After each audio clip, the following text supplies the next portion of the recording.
Here I am, climbing up, feeling great, getting love. Here I go, risk it all, be worth it now, and that's for sure. Watch me as a Rocketeer.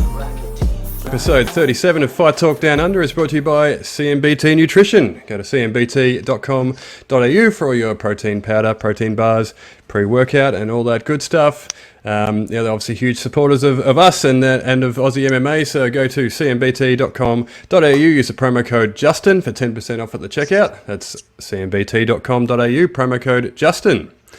We're also brought to you by Nutcare. Now, these are hard facts, right? The 83% of penile injuries involve a razor. Yeah, you can look up the science or whatever, but it doesn't have to be this way, guys. Nutcare, Bare Nuts hair removal cream is better and much easier than shaving, and less painful and time consuming than waxing. So go to nutcare.com.au, use the promo code FightNews for 10% off at the checkout. That's nutcare.com.au, promo code FightNews.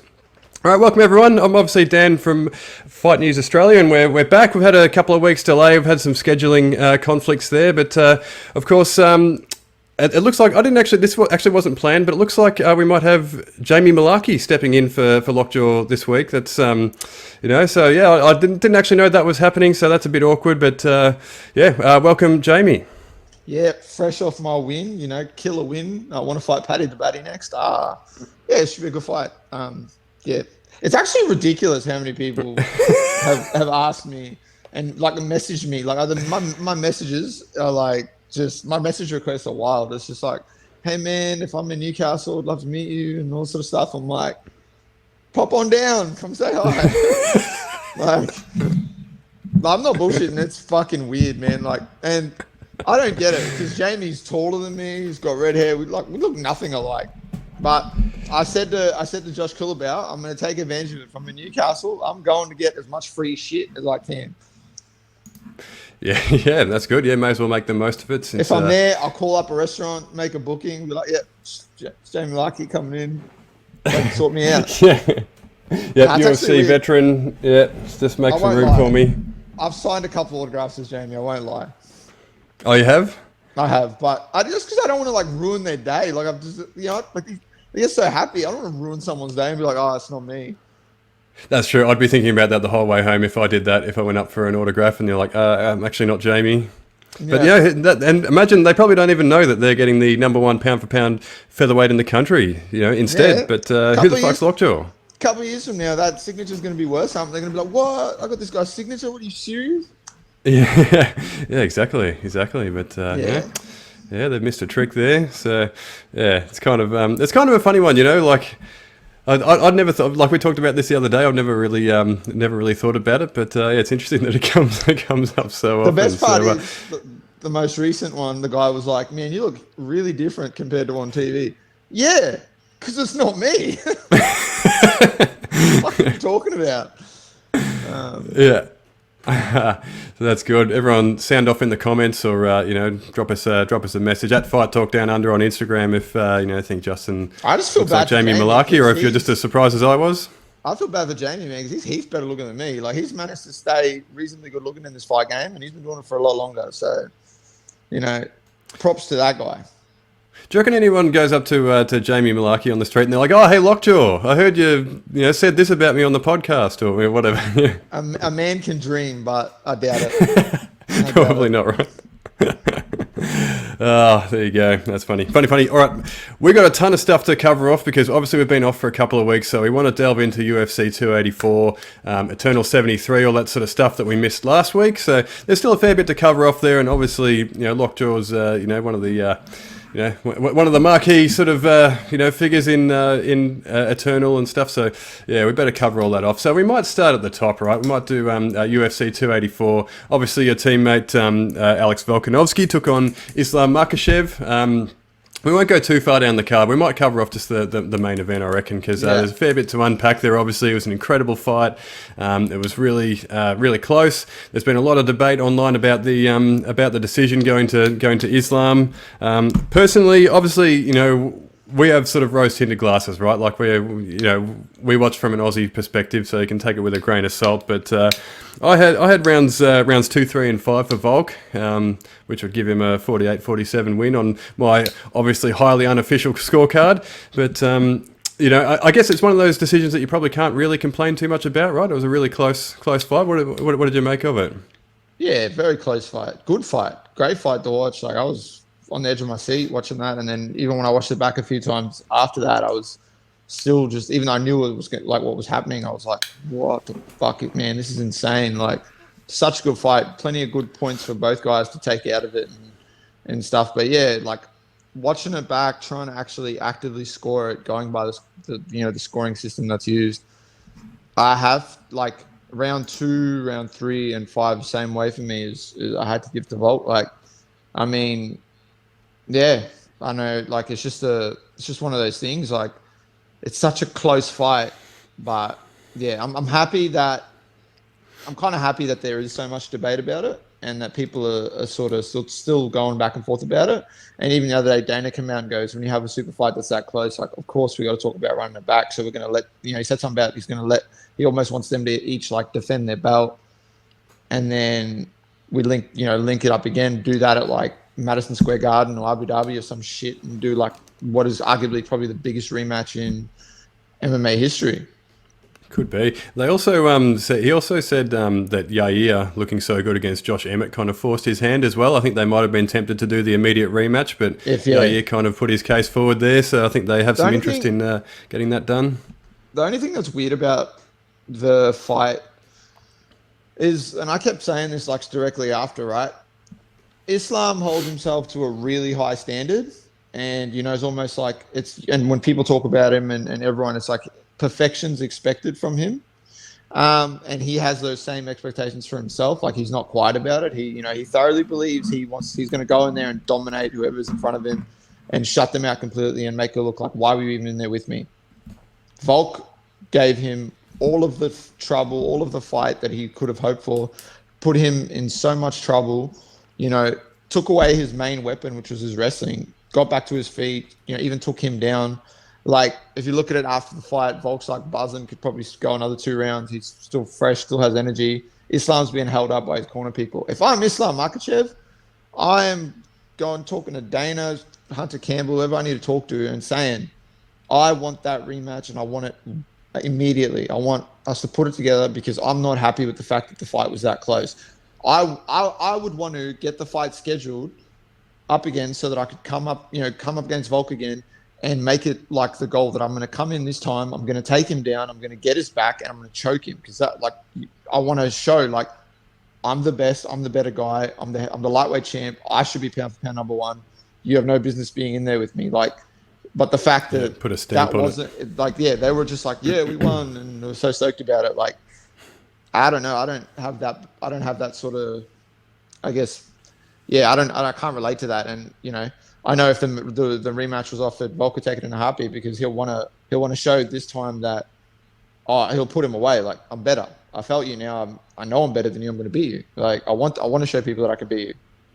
Yeah, I think immediately after he sort of expressed some regret as well, like that he felt like he could have put the foot down at sort of certain times in the fight and things like that. So he'll probably be eager to sort of put all that into practice, wouldn't he? In my mind, it'll play out very similarly. If you look at the first fight that he had with Max, where he just, he dominated him. And then, the second round when he had all the issues with being on Fight Island and USADA and all that bullshit, like waking him up and still coming in there and gritting through to get a close win over Max. And then you look at the third fight, it's not even, it wasn't even close. Like, he just beat the shit out of him, just absolutely dismantled him. And I feel like a rematch goes the exact same way with Islam. Like, he just completely dismantles him. Yeah, I guess if he has that sort of time, I mean, you see him sort of downloading information as the fight goes on. So imagine now he has time to go away and, digest all that information, then put it into practice. That's it's probably a scary prospect for Islam Makhachev, right? Yeah, 100%. And then it just depends, though, and it depends on different people's, I guess, yeah, everyone's got a different sort of motivation and stuff like that. Like, you see Islam coming out and saying that his mum's asked him to step away from the sport. He's already a champion. Like, he's number 2 pound for pound. Like, if you were to hang it up, it's a pretty good resume to have in combat sports. There's not many people that could get to that point that he's at. But for me, I'd want to get a rematch, try and do my absolute best to beat the guy, the smaller guy, as everyone kept saying, the smaller guy, and go out there and shut that down, and then just go, all right, I'm done. Maybe move up to welterweight. Go, I'm done at lightweight. I'm going up to welterweight. Going to go for a second run. Yeah, exactly. That'd be fun too. So, all right, IV Gate. Right, we've got to bring this up. This is obviously the purple elephant in the room when it comes to any discussion about Volk versus Islam. Do we know anything? Did Islam take IV? Is it illegal? So many questions are still unanswered about this. What's your take? 100%. Both of them did.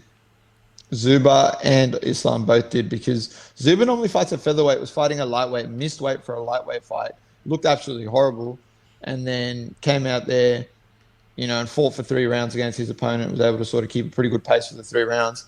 The only way you're doing that is if you're having some sort of assistance with like getting back to neutral. And I know that there's, you got like people that are, there's obviously other people out there that are like experts when it comes to how much the rehydration actually is effective from using IVs and stuff like that. But it's, it's still enough that it's going to make a big difference if you're gone from being like absolutely depleted to whatever. Like if you didn't have it, right, it's going to make a bigger difference. That's just facts. Like it might not be as big of a boost as what it'd be to sort of the untrained eye, but it definitely still is, and it's illegal for a reason. It's just weird, right? That you look at it, because for sure those people that cut a lot of weight are using IVs. They're doing it 100%. They're doing it, and it's something that's sort of kept under wraps because no one really it's not really talked about. It came out now because obviously with Dan going on Twitter and saying what he said, and then obviously since then it's been spoken about by a number of people around it, saying that then they're aware of it, and they're like, they understand that it's a thing that's happened. And then obviously we had USADA and stuff saying that they were going to look into it. The commission in WA said they've got no evidence, but they'll be happy to investigate if there was. The fact that there's even, the thing that gets me, it's like anything, right? It's like the PEDs thing. The fact that there's even talk of it means there's something going on. Well, there's smoke, there's fire, right? And it doesn't look good that your manager comes out and says, oh, no, like you're allowed to have IVs, but then has the complete wrong amounts, like quadruple, almost 10 times the amount that you're allowed to have. And then whoops, delete tweet. Yeah, that's not good. So I definitely think he was using it. I think both of them are. I think throughout Khabib's career he was. Towards the end, it looks like he dialed in his nutrition a bit more and actually took that side of things a bit more seriously. But they've got all the money and like facilities behind them, like Islam and his team and that, like, they've got so much invested into their team, and obviously Khabib invests so much into his guys. So, it's not like they don't have the capability to do that and do it consistently. So, I can imagine that it is a thing. I know there's been talks about him previously testing positive for something and stuff like that. And I don't necessarily think that there's anything more to it than him just using the IVs to rehydrate. Like, I'm not trying to say he was, maybe, I don't think he was trying to flush anything out of his system or anything like that. And if you look what Volk was saying after the fight, like he said, and even during the fight in the corner, he was saying, like, he's not that strong. He's not strong. Everyone's talking about how strong he is. He's not that strong. Like, so I don't think that there's anything like that going on, but I definitely think, if you're cutting that much weight, why wouldn't you use an IV? Yeah, that's true. I mean, and it's sort of come out since that I think there's like a limit on the IV use, right? It's 100 like 100 mil for every 12 hours or something like that. Yeah. Which I thought originally that they were testing for the plastic when they did their sort of, tested the fighter's blood or whatever. I thought they were testing for the plastic. So you would think it would show up in his, in his testing, in his, in competition tests, right? And you would think that the plastics would show up. But they say also that if you have like a medical reason and you declare that you're going to use the IV, then it's okay. But it's outlawed by the WA Commission, I read. So it should be, if it does test, if they do test for this IV thing still, and maybe they don't do it when they test in Australia because it's outside of the jurisdiction of USADA or something like that, but you would think if it tests positive for this sort of, the plastic, the IV plastic or whatever they test for, then it's case closed, right? He's done it. If he's used an IV, he's guilty. But also, if there's a limit, 100 mil per 12 hours or whatever it is, how could they possibly prove that they've used more? If they do test them and these plastics show up, then it could be anything, right? I don't think that they could really tell how much that they've taken intravenously through this IV. They could just tell that the IV's there, so they could just say, "Oh yeah, it was less than 100 mil. Don't worry about it." Yeah, wouldn't you? But the fact that it's in illegal with the WA Commission is an interesting little wrinkle. But I think it's just going to be hard for them to find some conclusive evidence to say, "Hey, he's done it." Unless they've caught him on CCTV or something. They had a camera inside his hotel room or wherever he's done it. Then I don't know how they're going to prove it. Yeah, unless he's dumb enough to do what Paulo Costa did and film himself using it, I don't think you're going to be able to prove it. But 100%, all those guys that cut a tremendous amount of weight are doing it. Of course they are. Exactly, and how would you prove that? Yeah, that they're using over the whatever the legal amount is, or it sounds like they can just write to Jeff Nowitzki and say, "Hey, I'm going to use an IV," and then it's okay. From what they've sort of clarified since, seems like it's an easy thing to get away with. Yeah, it's a weird thing, but it's you're never going to be able to prove it, but it's 100% a thing. Yeah, definitely. But I guess it's watch this space, right? Are they still investigating? Is that still ongoing? I haven't seen anything more about it. I haven't seen them even say that they're not. So who knows? Yeah, you'd think something like this wouldn't sort of go away quietly, right? You think something's going to come up when and if someone comes up with some sort of conclusion. But I imagine it's probably going to be, hey, insufficient evidence. Yeah, let it go. More than likely. Yeah, that's it. So, it was a fun card, UFC 284. We probably will move on to Eternal 73 because there was a fair bit to unpack there as well. So we might. You know what? We can probably do a fair bit of that. I do want to put on the table first. I think in our last episode, I did call that Samad Jahanara and Kandiata might be the fight of the night, and so it was. So just a little pat on the back for myself there. You did. You nailed that. That's right. Okay, so that's the one prediction that's probably come to fruition in 37 or 36 episodes up to this point. So just wanted to claim that, put that on the table. Thank you very much. But we'll move on now. Obviously, Matt Gibson, your teammate, had a bit of a war with Frank Jankowski. So I thought I'd just get your thoughts on Matty's performance and what did you make of it? Yeah, it was a good fight. Boys brought it as we thought they would, being flyweights and that we knew they were going to be fast, technical, and there was going to be scrambles and it was going to be good everywhere, and that's what it was. It was a good fight. It was a close fight. I feel like watching it that there were a few times where Matty could have put his foot down a bit and got after it a bit more, but kind of just was like, it was like a sort of in that seesaw with like, do I go, do I not go, do I wait, do I sort of, and I think both of the boys were kind of doing that a little bit. But it was a close fight. I mean, it's one of those fights where either you award that decision either way. You can't really be mad at it. It was a close fight. It was a good fight. It was a technical fight. But obviously a good sort of, I guess, experience for Matty to go out there in his first fight, have it go, the full 3 rounds, and you can soak that up, see how you're going to feel, see how you feel adjusting to 5-minute rounds, all that sort of stuff, and take it on a guy who's no slouch either. Jankowski's very good, very technical, and been around the game for a bit. So, he'd be used to fighting in that sort of environment in that stadium. He's fought there a few times, so all those things sort of factor in. But it was a good fight nonetheless. Probably plenty to take out for both guys, and especially being early into their pro careers. Yeah, definitely. There's probably a little bit of an experience difference between the two, so I'm sure Matt Gibson will take a fair bit away from that, like you said there. So, and it was a good performance. It was a fun fight to watch. So, fair play to both guys. Obviously, Quillan Salkeld beat Liam Steven after that. He just looks more and more impressive every time he steps out there. Quillan, I think he's the ceiling is really high for this guy. Like, I think he's only 21 or 22 years old or something. He's 3-1 now, and he's just improving rapidly. So, what did you make of Quillan's performance? Yeah, it was a good fight. He made it look easy, as you said. He just looked really, really good. Just come out there, put it all together, used his size like as we thought he would. You know, he's much bigger as I thought, and then just kind of took advantage of the fact that he was, I guess, he had the size, the strength, just everything sort of in his favor, and he utilized that to sort of get the finish and set it up for himself. Definitely, and there was some discussion post-fight as well about possibly Quillen versus Tom Nolan, which signed me up for that, Ryan. It's a good fight. That's a good fight. That makes sense too, to do a fight like that.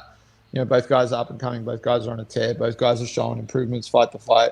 Both guys have had to go through some adversity in their last couple of fights. Like obviously Nolan against Cook, you know, he had to take some adversity in that fight. He got cracked a few times.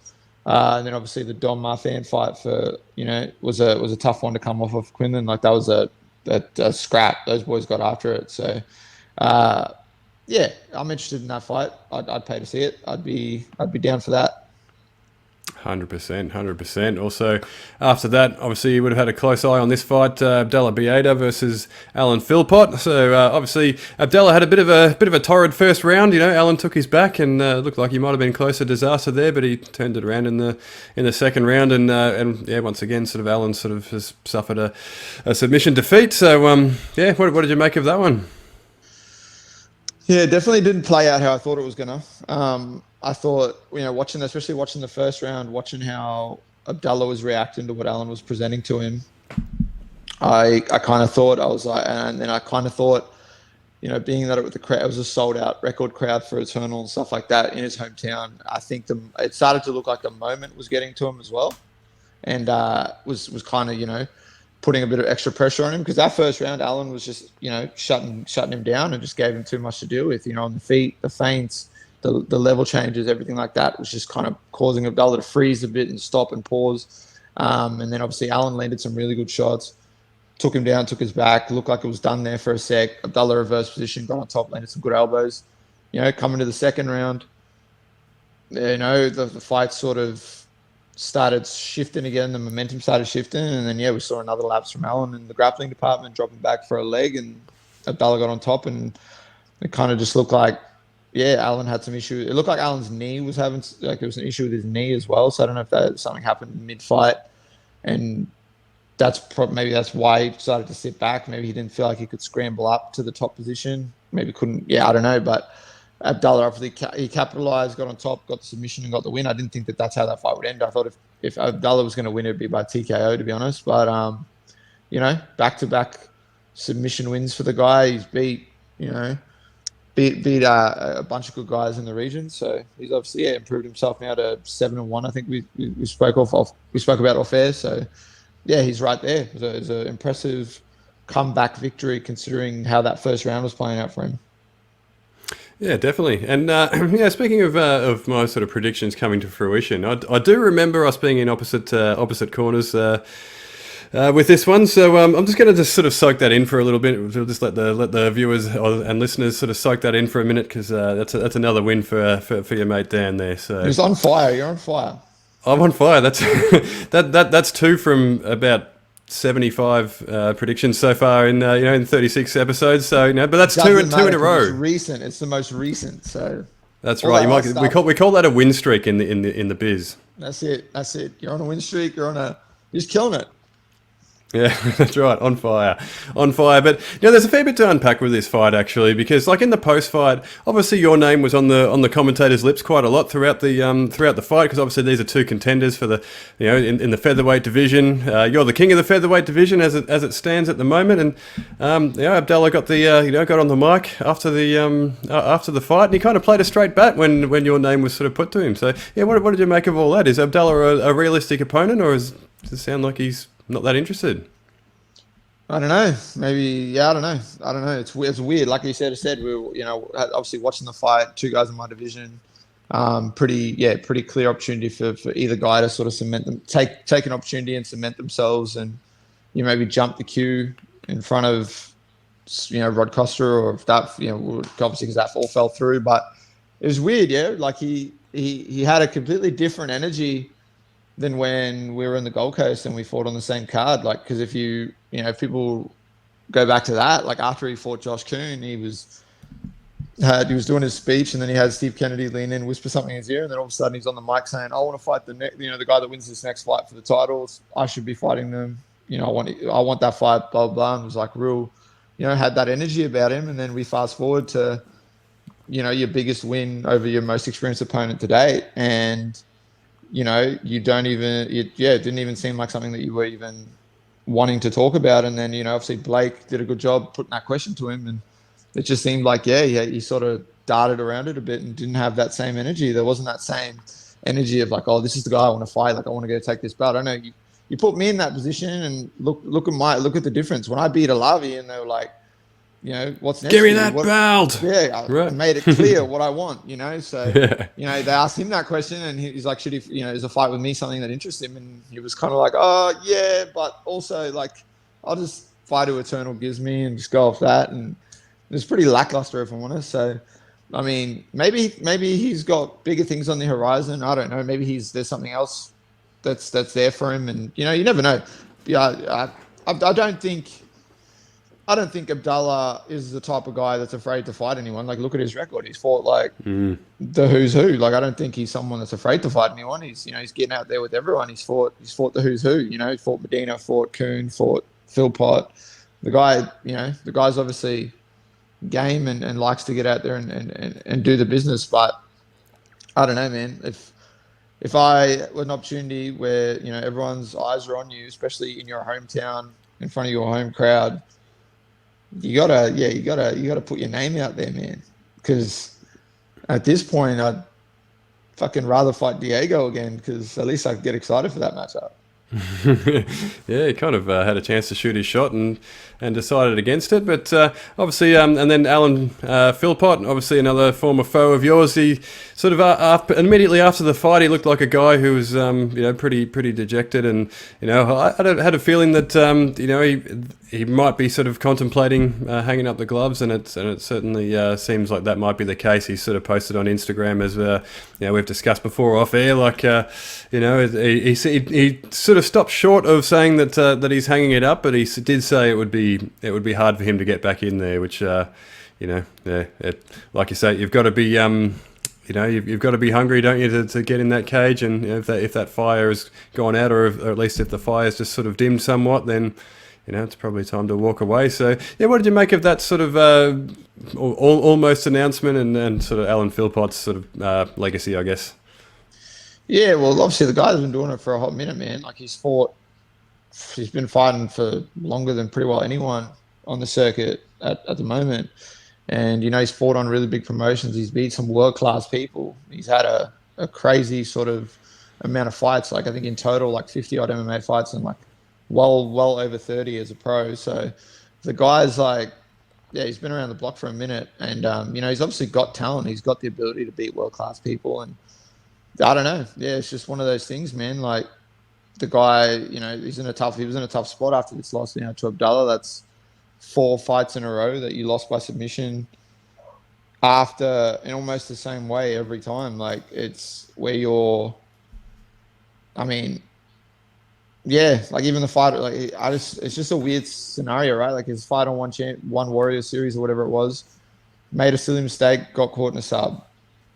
Fought Diego, made a silly mistake, pulled guard for a guillotine, got caught in a sub. Fought Abdullah, sat back for a leg, gave up position, got caught in a sub. Me, I just did a takedown that I drilled for the whole camp when I was helping Volk get ready for Ortega. So I just did something that I worked on for hours and hours on end. But it's just one of those things. The guy looked so good in there again in that first round. He looked like he was, just on point. He was on point on the stand-up. He was on point on the wrestling. He was on point in the grappling. He looked good physically. He looked like he had a really good weight cut. Looked like his nutrition was dialed in. It's just one of those things, man. This game's so unforgiving, and it's just ruthless. And that's a tough spot to be in, to be down, 4 losses like that, trying to bounce back from that. It's, you're in a position now where you've got to even get potentially back into a spot where you can set yourself up for the next thing. You've got to win like 4 or 5 fights in a row, and you've got to do it decisively, at least. Mm-hmm. So, whether he's done or he isn't done, I don't think anyone can knock the the career that dude's had and the fights that he has put on and the wins that he's gotten and the experience that he's gotten.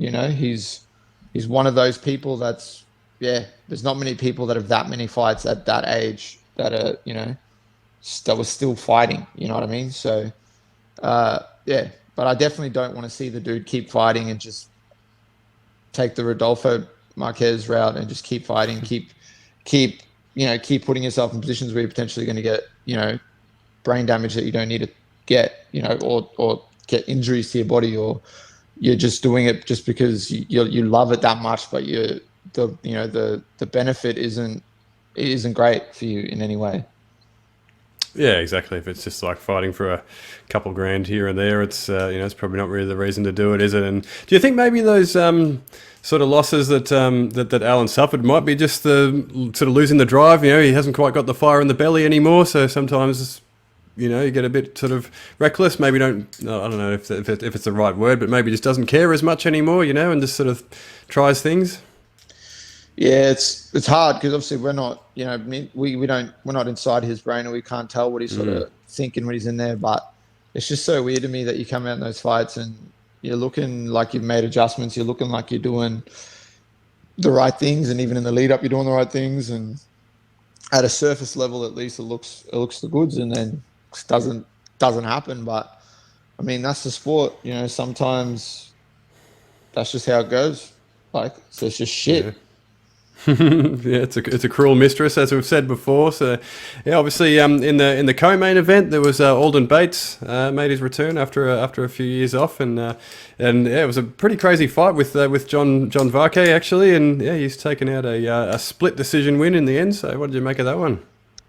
Initially, watching it on the night, I was like, oh yeah, it was a good fight, and I was like. I was like, okay, Alden got the win, and it was cool to see him bounce back and all sort of stuff. But then, I went and rewatched some of the fights and kind of like really sat down and paid attention and was like scoring them. And I don't know, man, I think that decision should have gone the other way. Like, obviously, I love Alden Bates. I spoke to him after the fight too. But just watching it back and just, again, going off the criteria and the scoring system, I don't think that third round is enough for him to get the win. I think even if we rule that a 10-8, that's a draw. The fight's a draw. I thought the same thing watching it live, and it was obviously an incredibly gutsy performance from Alden. He had a couple of sort of tough rounds there, and really just dug deep and really did well in that last round. But I felt like Varkey did enough. I think I might have even said that to you on the night. I thought it was probably a draw, best case scenario for Alden. But I think it's either you give it to Varkey based on the criteria and the scoring system, or if you are going to score that third round at 10-8, because it was a good round for Bates. If you're going to do that, it's a draw. Like, best case scenario, it's a draw, and we talk about running it back. But that's neither one of those guys control once it's those three people sitting cage side that make that decision. So I don't think either guy should like sit there and be hard down on themselves and be like, oh, like, even, Bates shouldn't sit there and go, oh, well, people think I didn't win. Like, no, for the rest of time on that night, it's going to show that you won a fight and it's behind you and that's it, and you move on to what's next. And for Varkey, it's the same thing. Like, don't beat yourself up. You had a great performance. Three people sitting cage side made a decision that probably was vastly different to what most people thought, but that's just what it is, At this point, we saw it. We keep seeing it. We're gonna keep seeing it. It's always gonna be a thing. It's just, it is what it is. That's why if you can get in there and put them away, then make it easy for yourself. Give them that. If you're fighting 15, 25 minutes, tell them to take a coffee break and fuck off somewhere else because you're not gonna need it.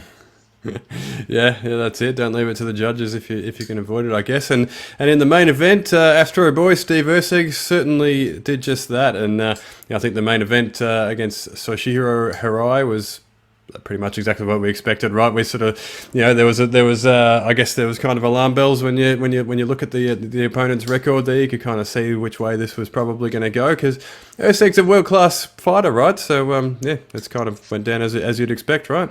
Yeah, like we said, this guy's obviously never experienced someone with the ability and the level that Steven's up to. So yeah, it played out exactly how I thought it was going to, played out exactly how you thought it was going to. We both kind of were like, yeah, it's just going to be a good coming out party. And that aside, like he beats him. He would have beat him regardless. But with the fact that he missed out on Contender Series, he wasn't going to let anyone take that opportunity away from him. He was going to go out there and beat whoever was in front of him on that night. It doesn't matter who it was. So, kind of just played out how we thought it would.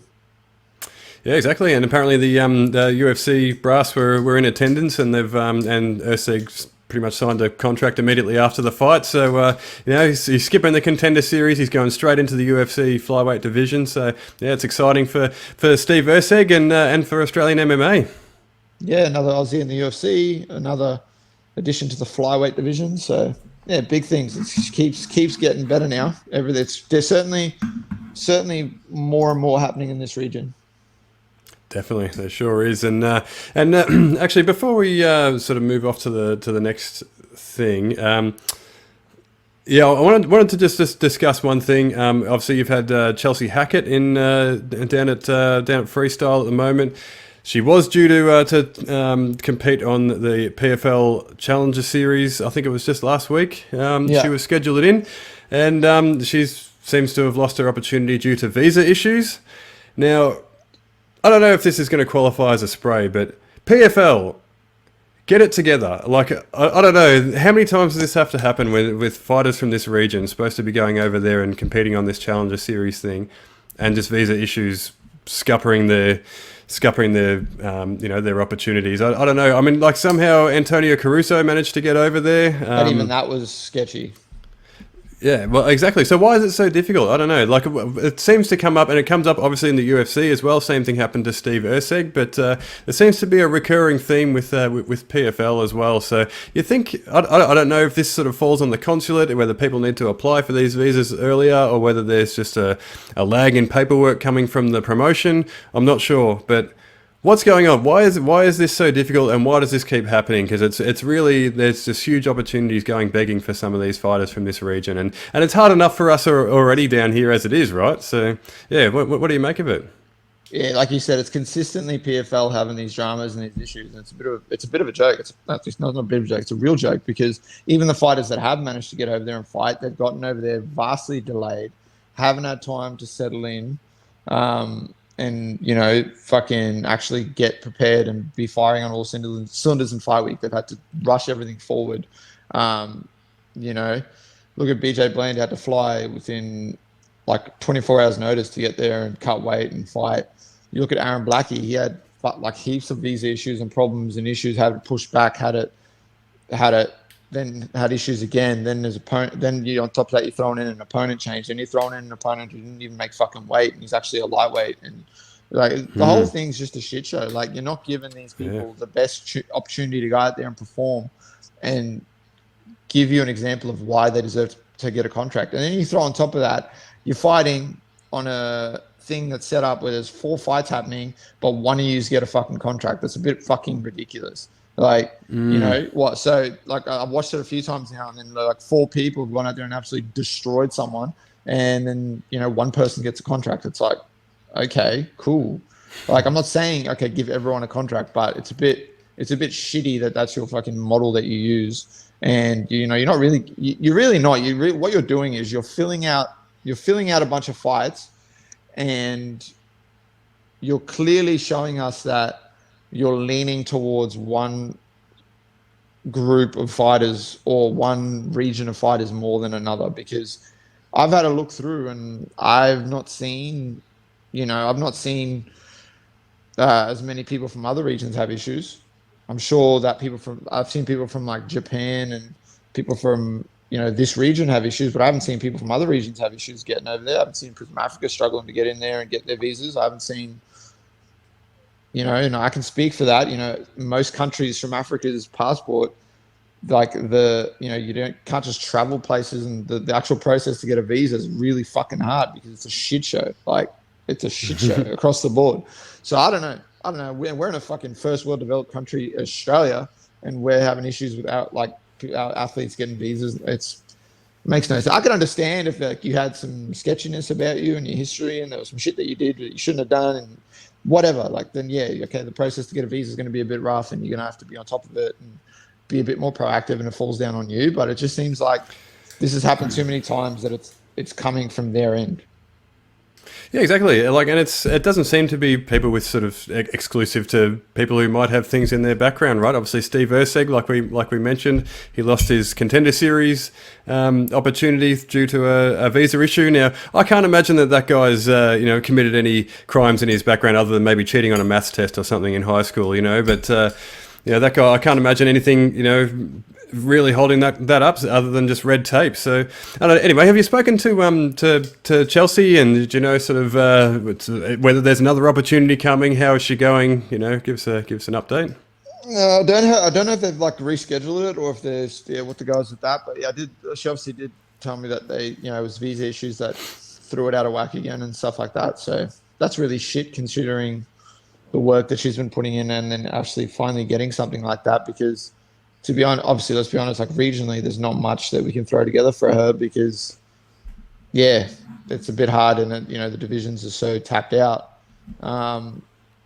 So yeah, it's just a shitty thing to happen because she had like a really good camp. She was looking the goods, and I'm sure she was going to go out there and put on a really good performance and showcase some new things that she's added. But yeah, hopefully they can reschedule something. But yeah, hopefully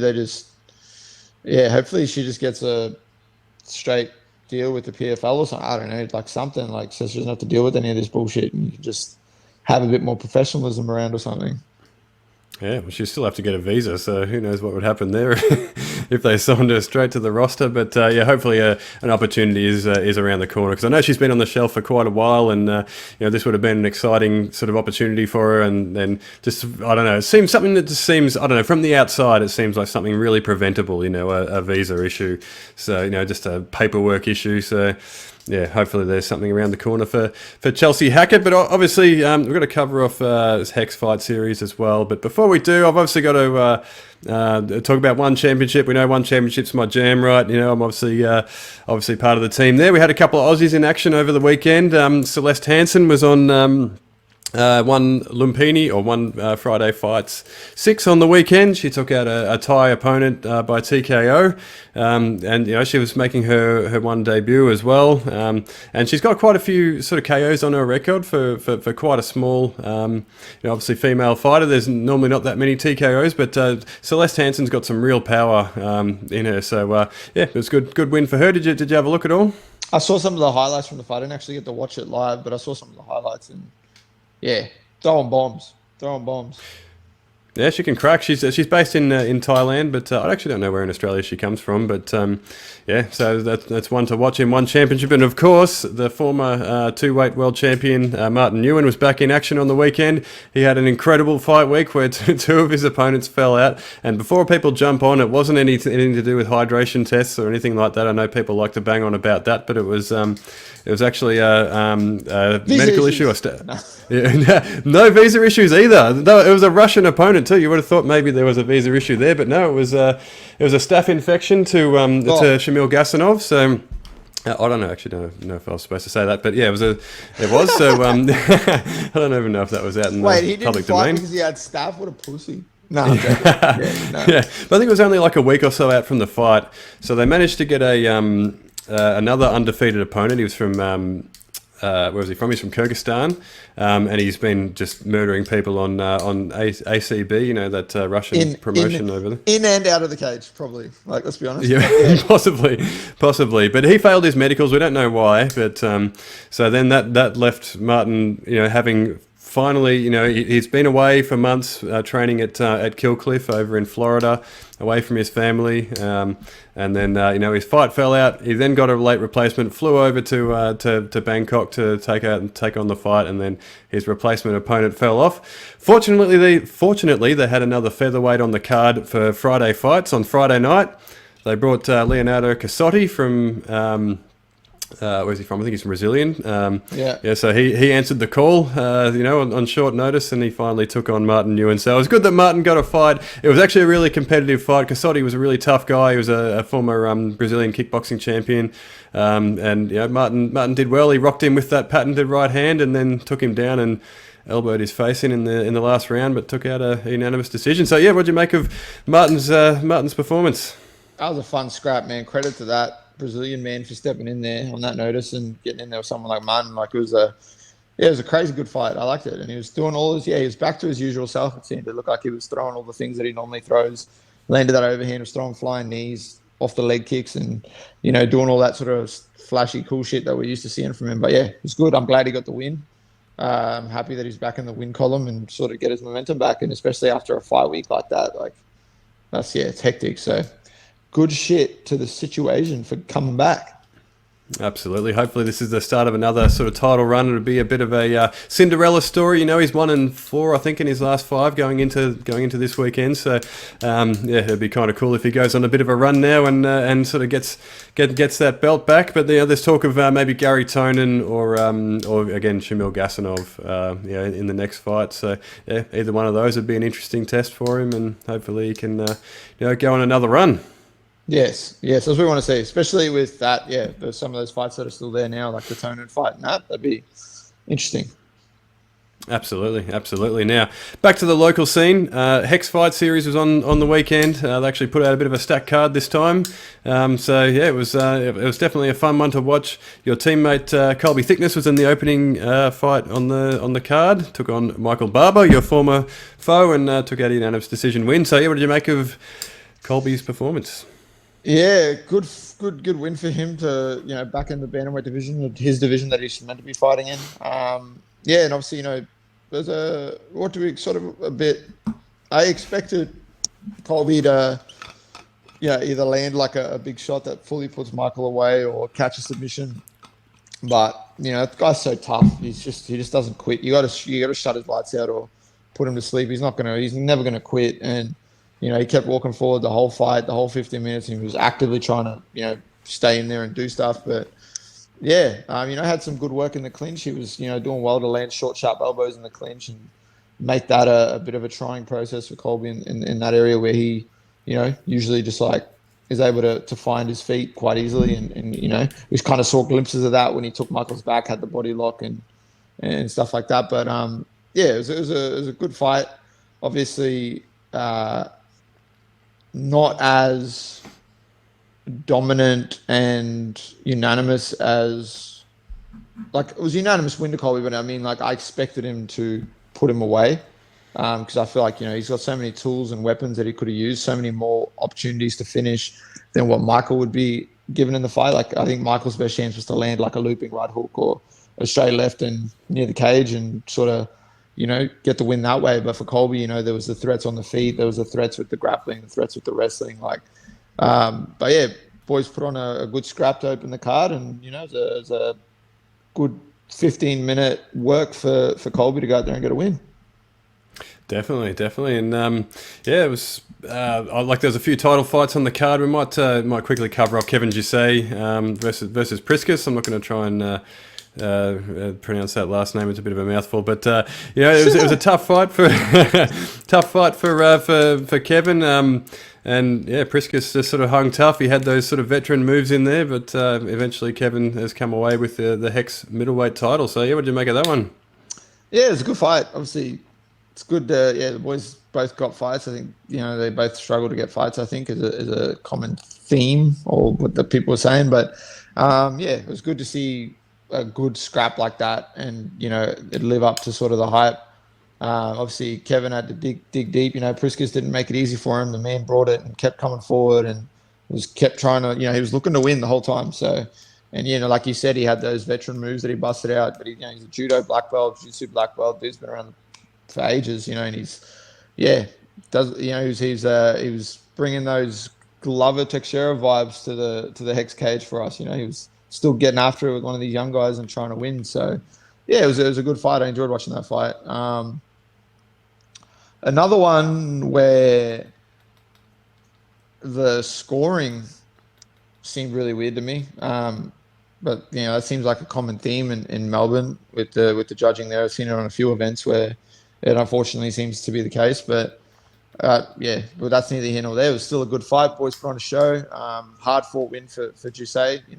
I think afterwards on social media, he put up a few photos of his leg and it was like 4 times the size. Like his foot looked gigantic and stuff like that. But it was cool to see. And from what I've gathered and from what Callum Potter put up, I think that Jusay is pretty keen to fight Kit Campbell, but who's fighting at welterweight, trying to sort of cement himself there. So who knows? Maybe a fight that they throw together at welterweight might be a fight that they throw together at middleweight. I don't know. Both big guys. Both guys are super talented, super dangerous. So I would be down to watch that. Yeah, I was actually going to bring that up. Apparently, Kevin called out Kit in the building sort of post-fight there. So, and I don't think Kit Campbell's really one to sort of turn down a challenge. So, from what Callan Potter said, and obviously shout out to Callan, we love his work on Instagram and his what are they, Rockstar Ramblings and things like that. Yeah, he said that I think Kit wants to campaign at welterweight. So Welterweight, and welterweight's probably a decent weight for Kevin Jusay. I know he's gone up to as high as light heavyweight, just trying to get fights over in New Zealand and stuff. But probably welterweight's his division, right? Yeah, I'd say Maybe. No? I'd say he's on the bigger. He's like he's a big welterweight. So if he can fight a welterweight, like he's automatically gonna have that advantage over a lot of people because he's a big fucking guy. So yeah, I don't know. I'd like. Is he a tweener? Yeah, I think he might be. Yeah, he might be for middleweight, welterweight. He's sort of in that. If there's something in between, there's kind of would be more his speed, but because maybe it's like he's a weight cut to welterweight's just shitty enough that you're like, fuck, you're just diminishing a little bit, but then fighting a middleweight, you're like, you're sort of in a good spot, but you're sort of lacking that little bit more size. I don't know. It's a weird one because he's a big guy, so I don't know. But when I stood next to him when I fought Alavi and he fought Caleb Rideout, and I was like standing next to him in the corner, I was just kind of like, how the fuck did you weigh in at 77 kilos? I do not understand. But yeah, so that'd be a cool fight, and be interesting to see what's next for him, and even be interesting to see if we get to see Priscus back in there for another one.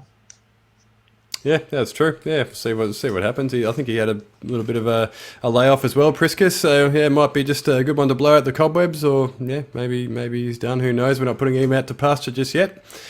But obviously another one of your teammates was in action. Amina Hidayev took on Lisa Kiriako for the Hex Flyweight Championship. Obviously it was it was a tough fight to score, right? I know sort of my thoughts immediately after were that Amina probably did enough, but Lisa got the decision. But again, it depends how you score the fight. It was kind of like no one really sort of landed a whole lot throughout the course of the fight. So then it's kind of like, is it?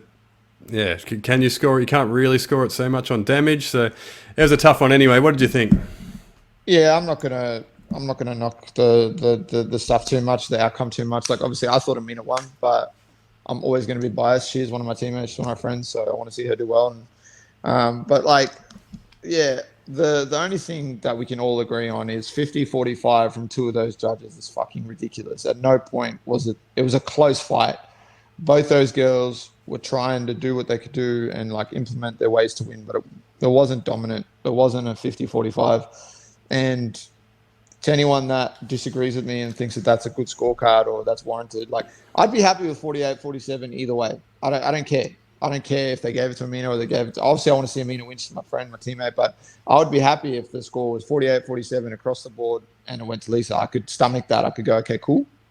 Not the result we wanted, but whatever. Like, fair enough. Okay. But 50-45 was a bit shit, but again, it's a common thing in Melbourne, it seems, and a common trend with the judging there and stuff like that. But if you really think that like, if there's people out there that think that fight was 50-45, I mean, present the evidence to me. Let me know, because if you even go back and look at the highlights package that Hex put up, there was no unanimous decision win there. There was no unanimous person standing out. And I get, but it depends on the scoring system, right? Like, what are we using? What are people looking for? What do these judges want here in Australia? Like, because if we're judging off effective striking being the first thing and damage, that whole most of the exchanges on that highlight package is Amina punching Lisa in the face 3 or 4 times in a combination and then stepping off. She got takedowns, got control against the cage, stuff like that. So it's no one, like, it's not definitely not the fighters that should be sitting here going, oh fuck, did I just not, like, what do I need to do or whatever? But it's just weird. Like, what are some people? It's like, yeah, there's no consistent sort of scoring across the board. It's like, just clearly 2 of those judges thought it was a unanimous win based on some control time up against the fence, and everything else was kind of blown away. But if we break it down based on the scoring system that's used by the top promotion in the world across the board, like the promotions, they want to see damage, they want to see effective striking, they want to see you getting after it, and then the next thing comes in is the grappling and the wrestling. They're not, yeah. And then then obviously you got like who's being more aggressive, who's pushing the pace more, there's all that sort of shit. Cage control, that sort of thing.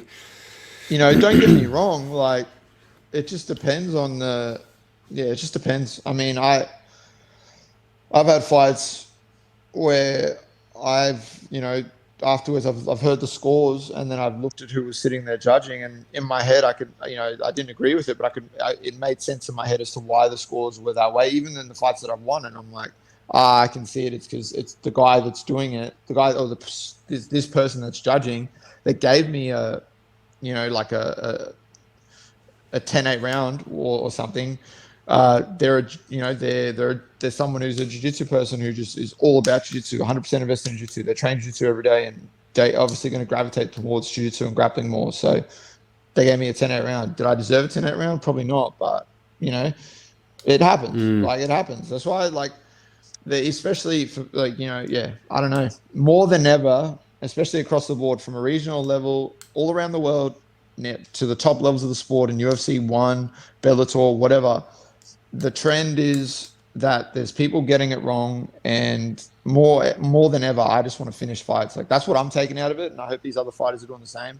Obviously, you can't always get the finish, but I just have it ingrained in me now that I want to make it a finish. I want to get the person out of there. I want to just take the judges out of it completely, or make it so dominant that if they messed it up, the entire world goes outside and screams in the air and goes, "What the fuck have you done to Lockjaw? That was clearly his win." Or whoever, insert fighter, your fighter that you want to see.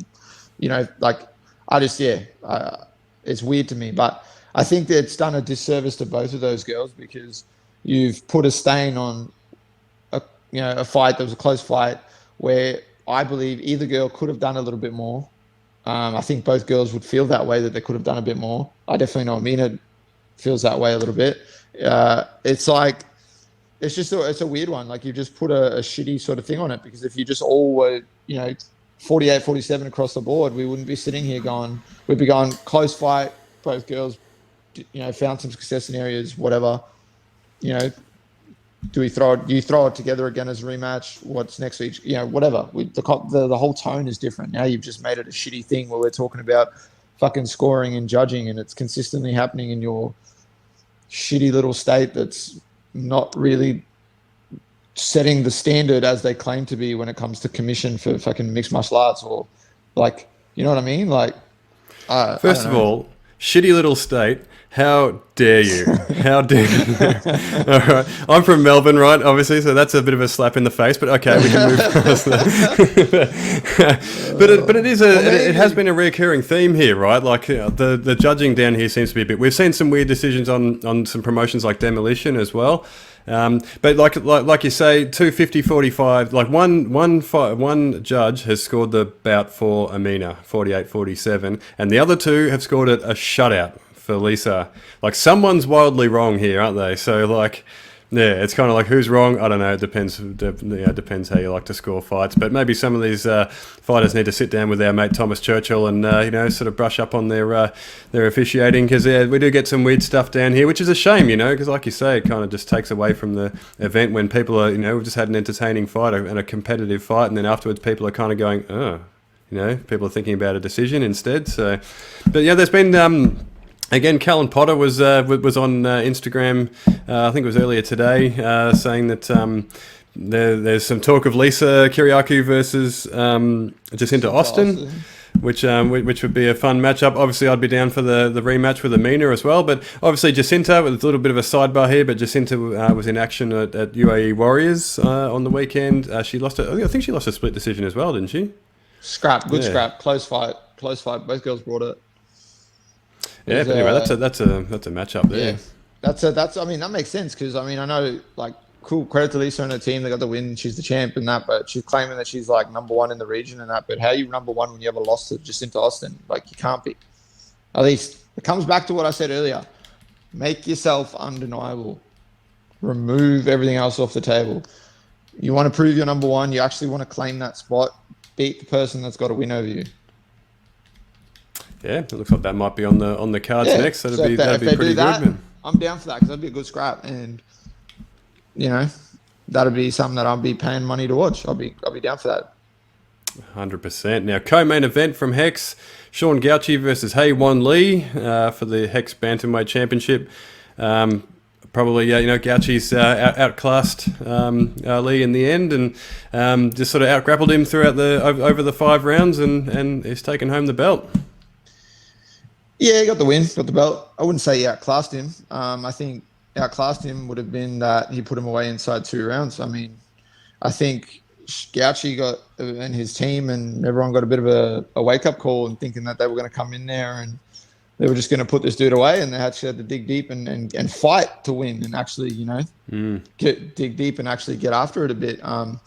And not a bad effort on his opponent's part either, after just arriving in the country 2 or 3 days before the event either. So good effort. Good effort. But it was tough. He didn't give up, did he? Congrats to Sean and his team. Hopefully they throw together the fight with him and Haddon so we can see that happen, because that was meant to happen. But yeah, we'll see what's next. But yeah, congratulations to him and his team. Definitely, yeah. Gauci versus Haddon would be a fun one next. Obviously, that one fell apart on this card due to, I think it was an injury to Cody. So hopefully Cody's on the mend and they can put that one back together. But of course, the main event was your teammate Jarrett Wilbraham and your one-time would-be opponent Khan Offley for the Hex Featherweight Championship. Obviously, Khan's come away with a rear naked choke submission win in round 3, yeah? 3, I believe. Yeah, I think it was 3. Yeah, round 3. After what was an absolute scrap, they sort of traded knockdowns in the first round, and Jarrett went in there and threw down, but yeah, Khan probably just too good in the end. Yeah. Good, fucking real good fight. See a bunch of people talking about fight of the year so far. I'm not mad at that. I think that's, I'll be on board. It was a crazy fight for as long as it lasted. Obviously, that first round, the boys traded knockdowns. There was some adversity thrown both ways. Both boys rallied up. I think the second round, I think Khan got surprised by Jarrett's ability and early on to deal with the wrestling and the grappling and was able to get back to his feet. And then obviously it's up until, the second round was close again and the boys were scrapping. And then, leading into that third round, leading into that finish, like once Khan got the fight to the ground and and actually getting the finish. But before that, Jarrett was just beating the shit out of him, really. Like he was starting to run away with it. Close first round, close second round. Jarrett was starting to take the momentum away from him, I think, in that third round. And then obviously, Khan adjusted on the fly, really engaged in the wrestling, took the fight down, was able to, cement a submission win with a rear naked choke with a really nice transition. I was actually, it was really impressive transition, especially for someone that likes grappling and you can appreciate that. It was really nice the way he actually set it up. But the boys got after it, they scrapped. Khan was able to get the submission and win. He's now the Hex Featherweight champion and on a 7-fight or 8-fight win streak or something like that. I don't know. He's like 11-2, so he's on a good run, something like that. 11-2. Yeah. So it was a crazy fight. Definitely fight of the night. Definitely fight of the year contender for sure. I'm not opposed to that. Boys brought it. Few things that are a bit weird. I gotta say shit, but first off, the fact that he I get that he you're trying to win and it's high stakes and you're in there and you're under the pressure, but come on, man, you don't need to hold the choke for that long and have the ref fucking rip you off and be grabbing at you and shoving you and telling you to let go. When someone's out, when you've won, when you're done. So that was pretty shitty. So I'm gonna call that off. Especially with someone like Jarrett. I understand if you didn't like the person and you wanted to make him suffer that a little bit more, but Jarrett's the nicest guy in the world. So that was pretty shitty. And also, I thought it was weird afterwards that he talked about being a late minute replacement for this fight with Raja being injured and having to get bicep surgery. And he's like, I took this fight on 2 weeks notice. And the fact that he had a horrible weight cut and all that sort of shit. Well, weren't you just helping your mate get ready for his UFC fight, and you were in camp and you were training every day, and he's put up numerous posts talking about how you were training every day and you were always there and you've been killing it. So how are you not in shape enough that you're taking it on 2 weeks notice and blah, blah, blah, and then also that you're having a bad weight cut?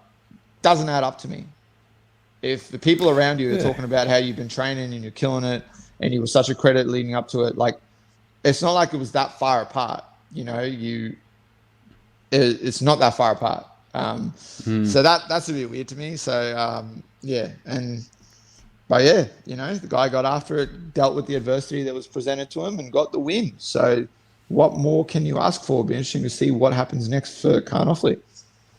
Yeah, maybe there's just a difference in the diet, you know, if you're preparing for a fight or you're not, you know. I know I wouldn't be sort of dieting so diligently if I wasn't actually in a fight camp, so maybe that was a part of it. But, you know, obviously Khan, he's sort of mentioned that, you know, he's, like you say, he was on an eight fight win streak. You know, he feels that he's ready for a UFC opportunity. You know, he's waiting for that call. Is he ready? Do you see him as you know, as being sort of one of the next cabs off the rank for either the Contender Series or for a berth in the UFC division? Yeah, I mean, his resume, then the work he's been able to do, kind of, I guess it'd be hard to it's hard to deny when you look at, you know, what he's been able to do and the run that he's on. You can make a good case and go, yeah, this guy, you know, deserves a shot. It's just one of those things. It's like, I mean, it's weird because he was fighting, like, he's fought a couple of times now, more recently, like back to back, but before that he was fighting like once a year for, you know, a few years or whatever, building up a thing. And it's almost, I don't know, now's probably like as good a time as ever for him to sort of campaign and make that sort of call for that next step, because to be honest, like, I don't know, it's one of those things that seems like it was dragged out a bit more, like when it didn't need to be. You know, you could have been doing this back to back. Like if you got those fights back to back, you'd probably already be there. But yeah, you know, he's done well for himself now to win that belt.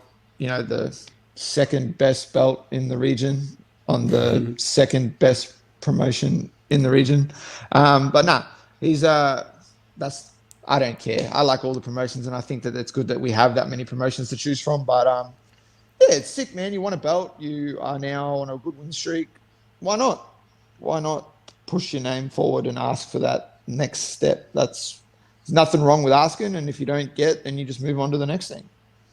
Absolutely, yeah. And look, hopefully that opportunity's there. We'd love to have more Aussies, you know, at the global level, whatever that looks like. So yeah, hopefully Khan gets his opportunity that he's been calling for, and you know, he's been active as well. So you know, he's on his way to sort of, like we always say, making himself undeniable. So yeah, another good win for him. Now, looking forward. Beatdown Promotions are back on this weekend, Saturday night. So this will be. I think this will probably go out Friday, so it'll be tomorrow. You've got a few teammates there by the look, or friends and teammates there. So homies, what can we look forward to, on Beatdown Promotions? First off, Jamie Edenden's back in action. She's an absolute beast. She's been doing a lot of training down in Tassie with Wilkinson and Drummond and that group of degenerates. And then, you know, so she's going to be coming in ready to do some work and showcase some new skills. And from what I've seen, yeah, she's living that little gypsy life now, just traveling, training, and getting into fights. So I'm interested to see what she's going to bring in there. She's fighting Annie Thatcher. It'd be a good matchup. It's going to be, classic battle of who can, you know, dictate the pace. I think the pace is going to be the thing that sticks out in that fight. You got Michael Stanoff back in action fighting Tim Schultz. That's an absolute banger of a fight at lightweight.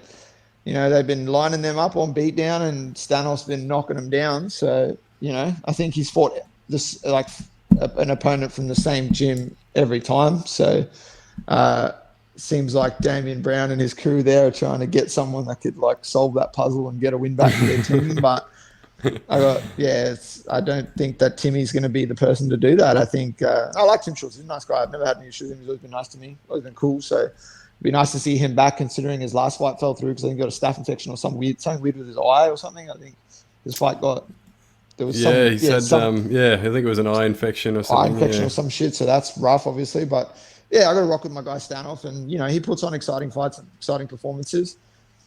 And guess what? He made weight last time, so that's out the window. He looks great. You should see the photos this guy sends me. You should see what he looks like with no clothes on. Looks incredible. Going to make weight easy. Going to go out there and kill it. So, and then obviously in the main event is a good one. It's, I believe they've flown over an international opponent. I don't know much about the guy, but it's a flyweight main event from memory, I think. Steve Nickel versus Stu Nickel. Stu Nickel versus Eclavia. Some dude from somewhere. Don't know the name. Yeah, so, let's have a look. It's an international main event, I guess. That's cool. Yeah, I don't actually know too much about the. That's the wrong card. Stewie Nickel's good. High level dude.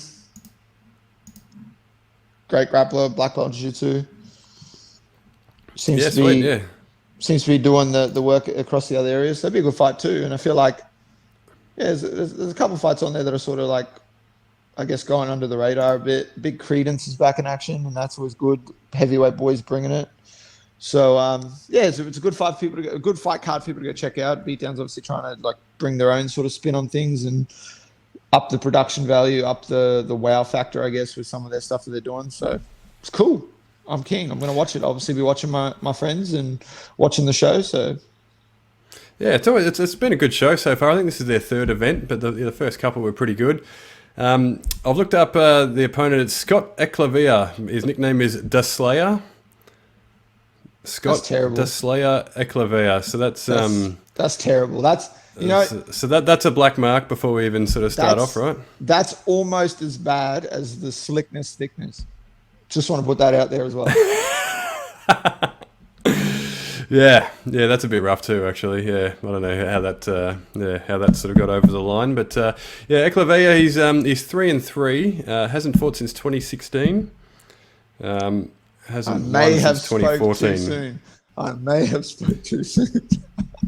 So yeah, he's from Guam. Oh, okay. Enough said. Yep. So. Cool. Yeah, it's probably he's fought Mark Abelardo from One Championship. Yeah, fuck yeah. Back in 2014, didn't win, but he took him on. So there's probably some alarm bells there, I think, with the matchup potentially. But you never know, this guy might be a bit of a slayer. Might be Dust Slayer. That's so bad. Fuck. All right. Yeah. Yeah, that's rough. But anyway, it'd be good to see Nickel in action anyway. And you never know when these fighters come from overseas. It's an unknown quantity, isn't it? But I guess the alarm bells are there. It's been inactive for almost 7 years. So see what he brings to the table. We'll be watching. Also this weekend, UFC 285. Just thought I'd just, before we wrap up, we'll just kind of slide that in there. Dracus du Plessis, your countryman, is in action once again. I haven't written down who the opponent is actually. This Brunson. Is terrible, but Brunson, that's it. So yeah, it's a big fight for Dracus. Obviously, Brunson's a bit of a gatekeeper at this point, right? He's he's a tough guy. He's embraced it. He's put it. Remember, he put something out on Twitter and that, and was like. And he was like, seems pretty content. He knows he's not going to beat the upper echelon guys and win a belt. And he was like, I'm happy to be the guy that is the level test for these people to try and get to a title fight. And I want to beat the shit out of all of them. Yeah, well, there you go. I mean, I think he's 38, 39 years old, thereabouts. So he might just be happy just doing what he loves and collecting paychecks in the UFC. But he's still a tough fight, right? That's still an interesting test for Dracus. So yeah, what do you think? Yeah, it'd be a good fight. It's obviously, it's going to be how Dracus deals with the wrestling threat that Brunson presents. And the main thing is, I think it's just going to come back to now that you're getting sort of to these upper level middleweights, Dracus has to sort of be very careful with throwing himself into the fire, and worrying about being exciting, as well as, he kind of, he did that with Till a little bit. He did that with Tavares a little bit, where he was happy to throw himself in the fire to make it that bit more exciting instead of just going to the fastest, easiest route to victory.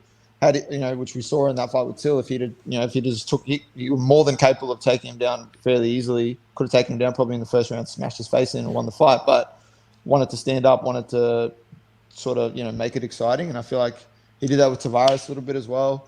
He's obviously very dangerous, very skilled, former EFC champ at welterweight and middleweight, I believe, and then KSW middleweight champ. So the dude's settling in nicely into that weight division in the UFC, and he's obviously on a tear, and I want to see him continue that. But yeah, Brunson's another person where you can't really, this is now, you're reaching that next level now, and you can't really fuck around too much, because Brunson will definitely take advantage of any opportunity to put you on your back and elbow you facing.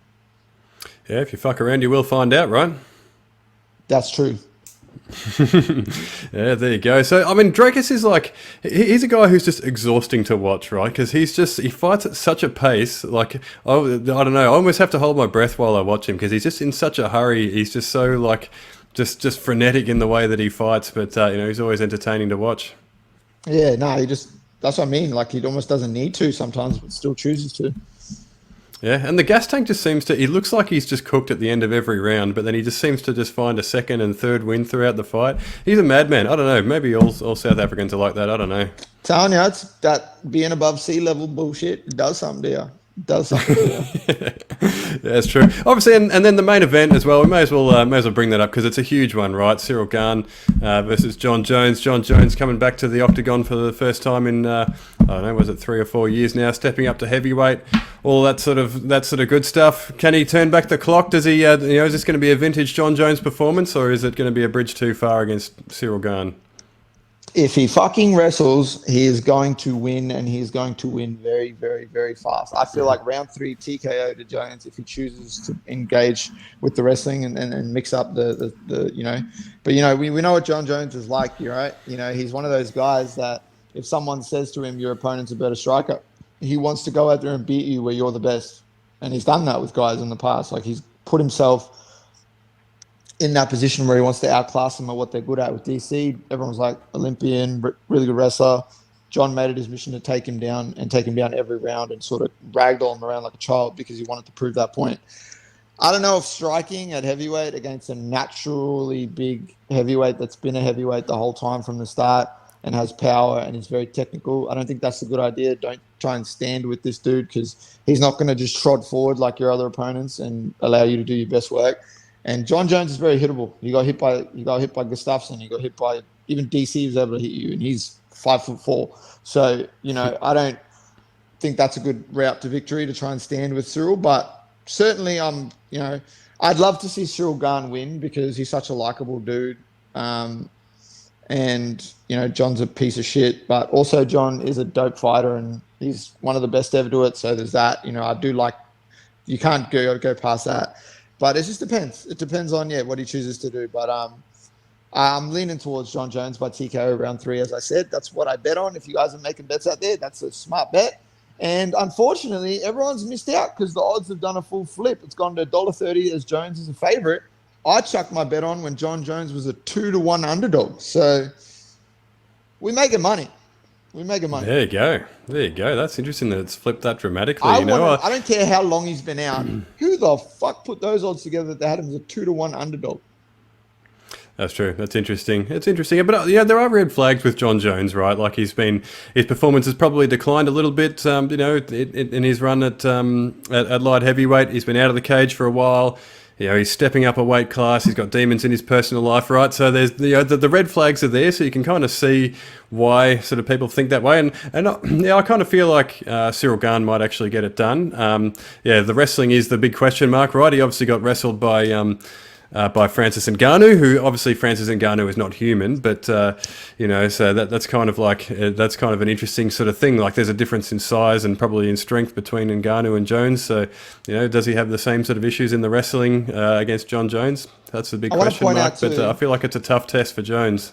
People are talking about the fact that Francis wrestled Gane and blah blah blah blah. True, Francis with busted knees and not a wrestler, wrestled Gane. But can we look at it more proactively? the first takedown sequence when he slammed him, Gane threw a head kick. Francis ate that head kick, grabbed the leg, took him down, slammed him. The other time when he ended up on top of Gane took him down, was controlling him on top, sat back for a leg lock. Fuck knows why. And then Francis got on top. So really, did Francis out wrestle him? Probably not. Like, yes and no. But, you know, so there's that. Like, and then, I don't know.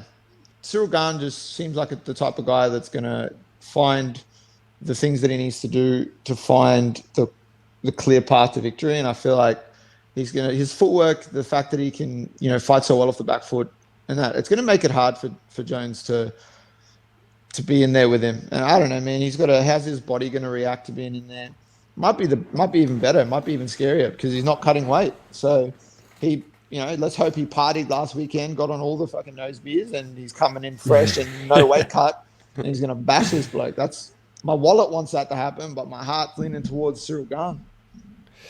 Yeah, I mean, that's the thing. Like, there's so many questions with, with John Jones and sort of the layoff, I guess. So, yeah, I guess we'll see how it plays out. But like you kind of touched on earlier, we like to, you know, John Jones is one of the greats, right? So, yeah, I think we want that sort of John Jones train to keep rolling, right? We want more vintage performances and things like that. So, yeah, the heart always sort of, even though he's, he's proven to be not a great person outside of the cage, but we sort of you still want him to win. You still want to just see more of those vintage performances. So yeah, we'll see how it goes. But obviously we'll talk about that next week on episode 38. Hopefully it's next week. Could be in 2 weeks. Could be in 3 weeks. Next month. Who knows? But yeah, hopefully next week we'll be back for episode 38. We'll cover off the UFC. We'll cover off Beatdown. We'll talk about Tim Tszyu versus Tony Harrison, and all that fun stuff. Maybe some fan questions if we can squeeze it in this week. We obviously talk about that a lot. But until then, send us through your fan questions. Our details are below. It's if you're listening in the audio, it's at Dan Meehan MMA on Twitter, or at Lockjaw MMA on Instagram, or you can hit us on our Instagram page at Fight Talk Down Under. Also, remember to like and subscribe if you haven't already. YouTube, Spotify, Google Podcasts, Podbean, Fight News Australia, and iHeartRadio. Lockjaw, take us off with something cool. All right, something cool. Let's end the show with this little bit of a gem of something that I want to see play out. I don't know if you saw this, but real quickly, I just want to touch on the fact that there's a bare knuckle boxing event that's happening where you have Luke Rockhold fighting Mike Perry in the main event, and in the co-main event, you've got Eddie Alvarez versus Chad Mendez. If you're a UFC fan, MMA fan, and you know who these people are, pay your money, watch that shit. It's going to be amazing. Just want to leave you with that. Watch that shit. It's going to be amazing. I gotta watch it. You never know what might stop you. Here I